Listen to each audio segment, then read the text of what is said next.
Today we're talking about linear regression. So how does the concept of regression fit into the big picture? Recall in the first lecture we talked about the distinction between classification and regression.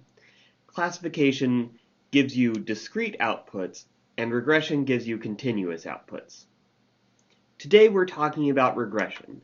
So regression is taking some input and then returning a real number, say a number between negative infinity and positive infinity. In the next two lectures, we'll be talking about classification. So what is linear regression? Linear regression takes as input a set of inputs and outputs. By convention, we'll represent the inputs as x and the outputs of y. Linear regression models the relationship between x and y as a linear function. So what are some examples of linear regression? Given a child's age and gender, predict his or her weight.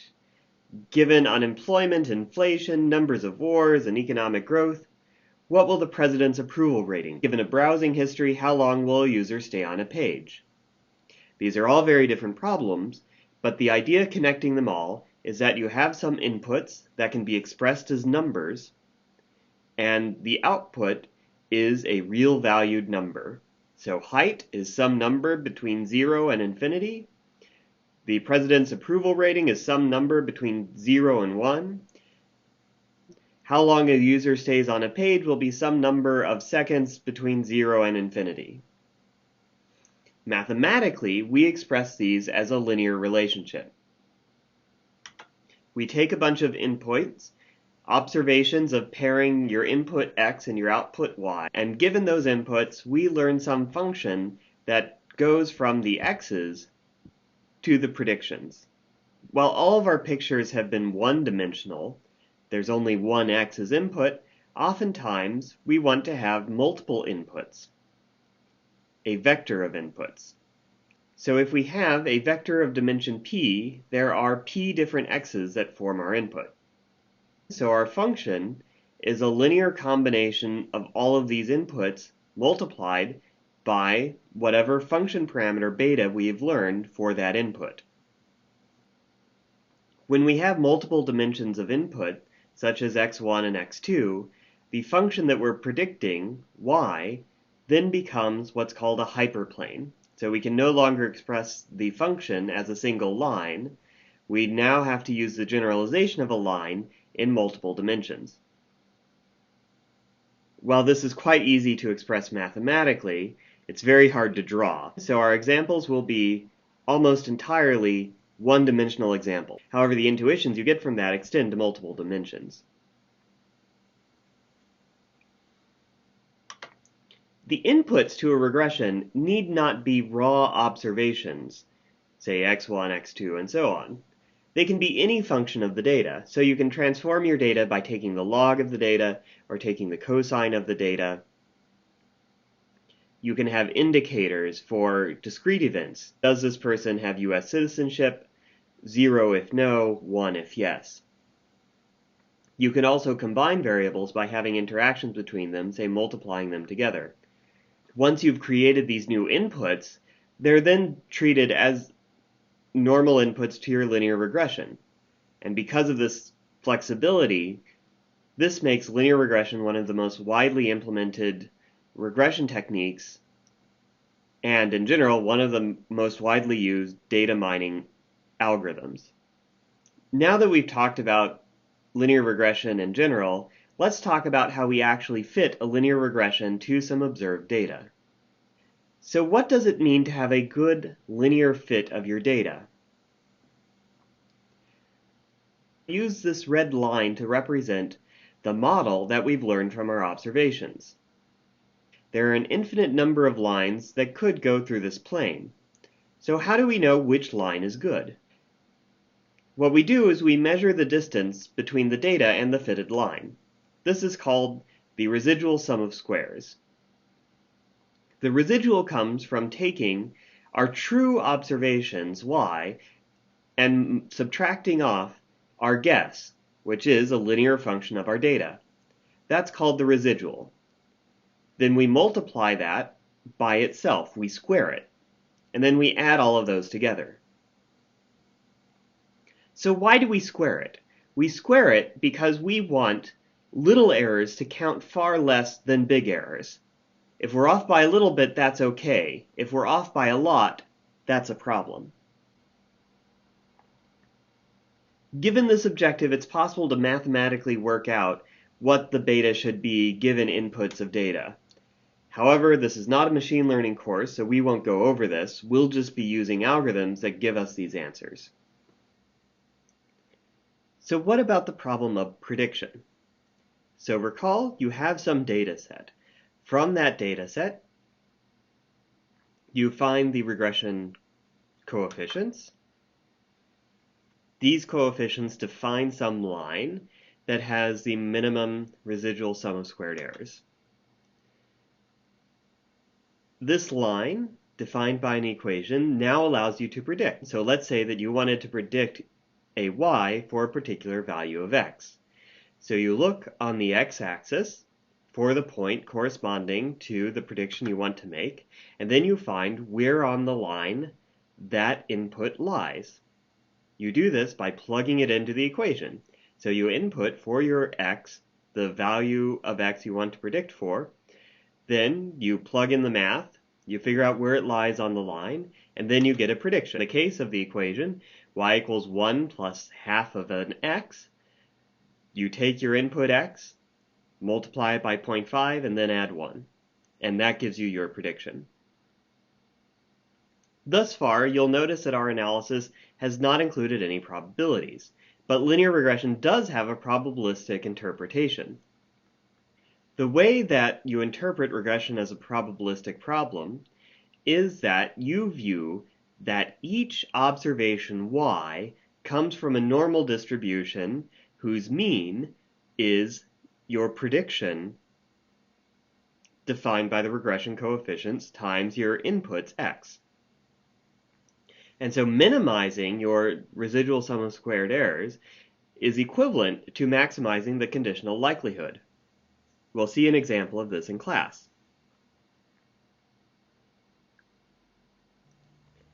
So far, we've concentrated on the theory, so let's see how this works in practice.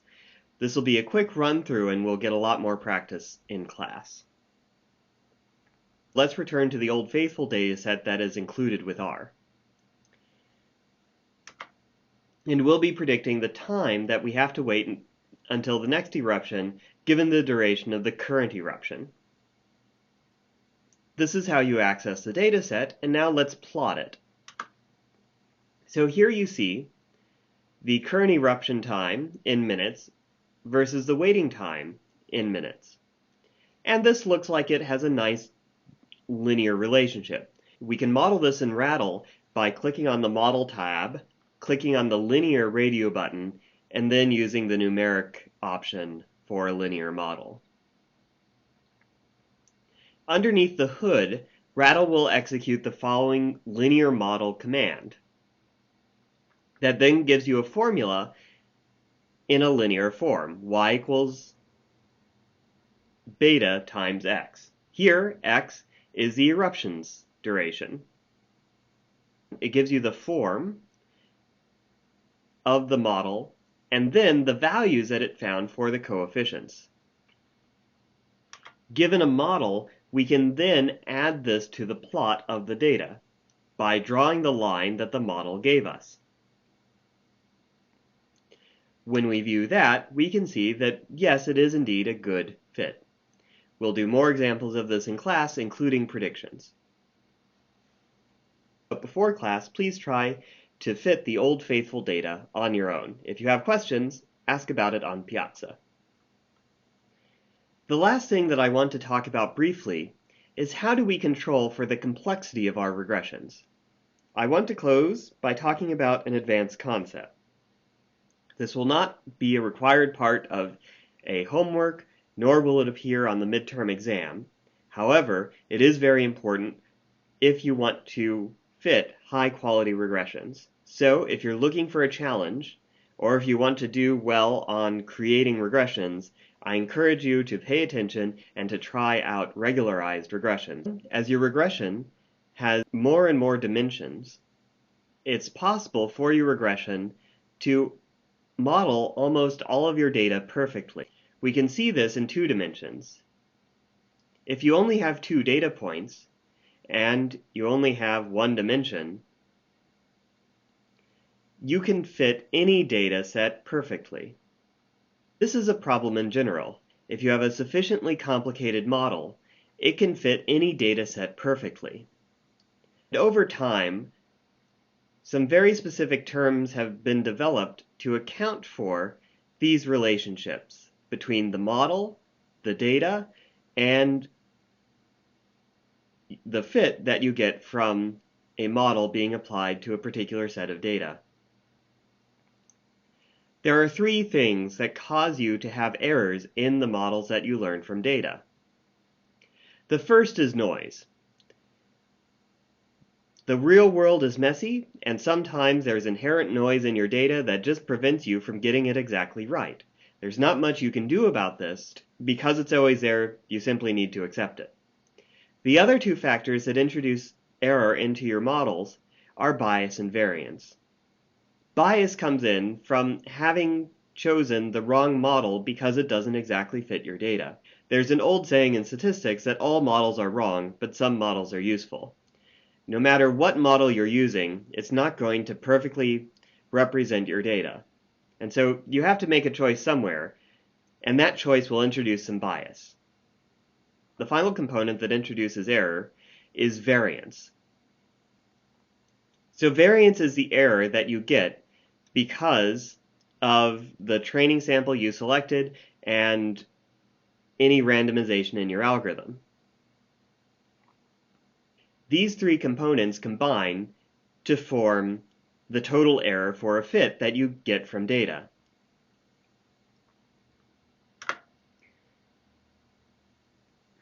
And what has been observed is that no model is perfect, obviously, but the more complex your model is, the more it suffers from errors due to variance.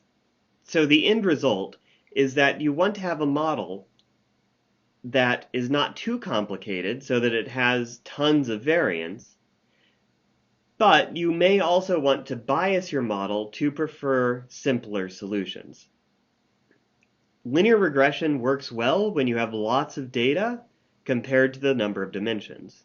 But when you have few observations and a large number of dimensions, it tends to be overconfident and suffers from extreme variance.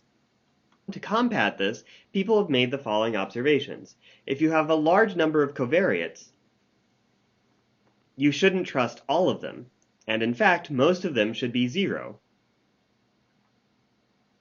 Because you don't have enough information to estimate all of them robustly, you just want to estimate the ones with a strong signal.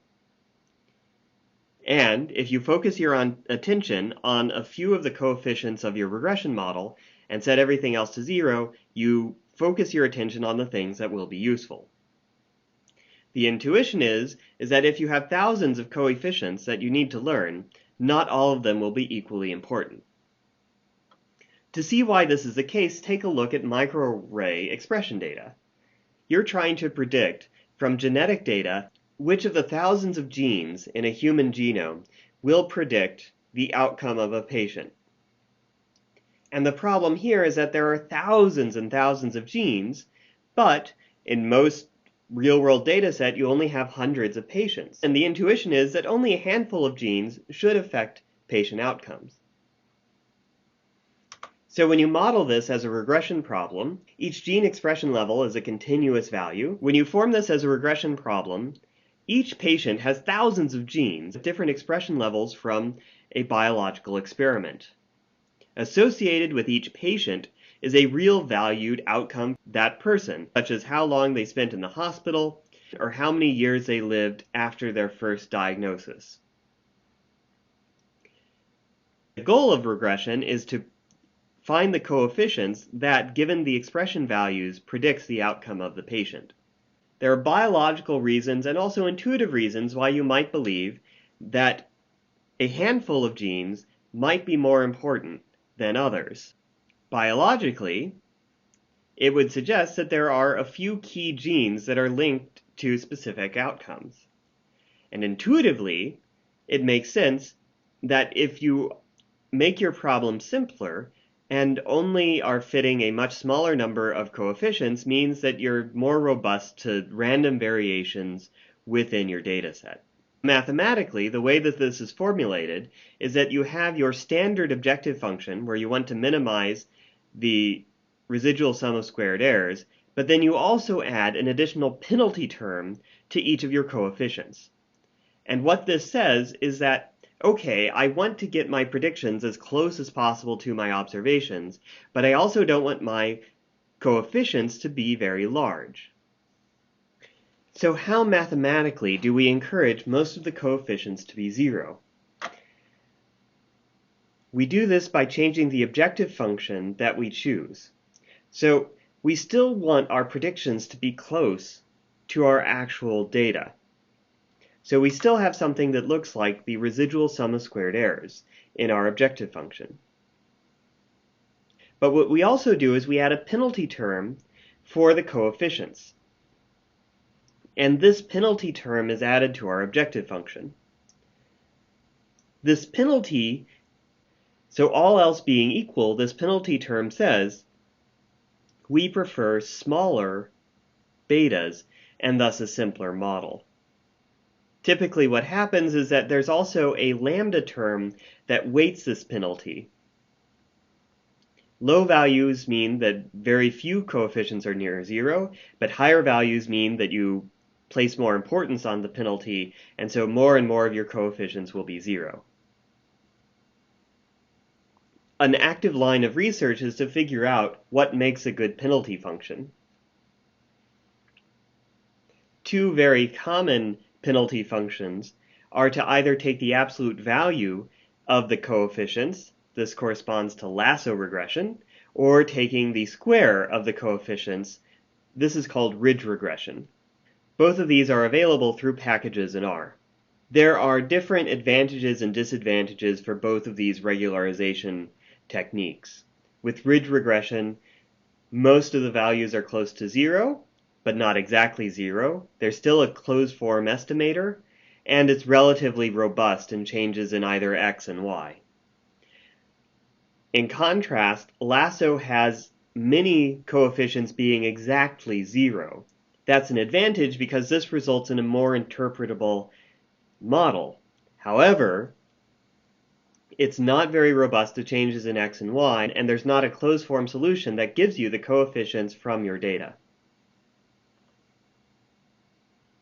For both ridge regression and lasso, there is a parameter lambda that you have to tune. Typically what people do is they take a small amount of their data, that's called development data, and they don't fit the model on those data. They then fit the model with various values of lambda on their training set and see how well it predicts the observations in the development set. So try out many different lambdas, see how well it works on your development data, which one gives you the lowest sum of squared errors on this development data, and then use the value that works best. That's all I wanted to say about regularized regression. Please feel free to ask questions about it in class, but I want to stress again that this is an advanced concept, and you won't be required to do it on either the midterm or the homeworks. So finally, let's wrap up our discussion of regression. Regression is a workhorse technique of data analysis. It's a fundamental tool that we'll be using later on for classification in a technique called logistic regression that we'll talk about next time. And it's important to understand the interpretation of the regression parameters, and this is something that we'll work on through exercises in class.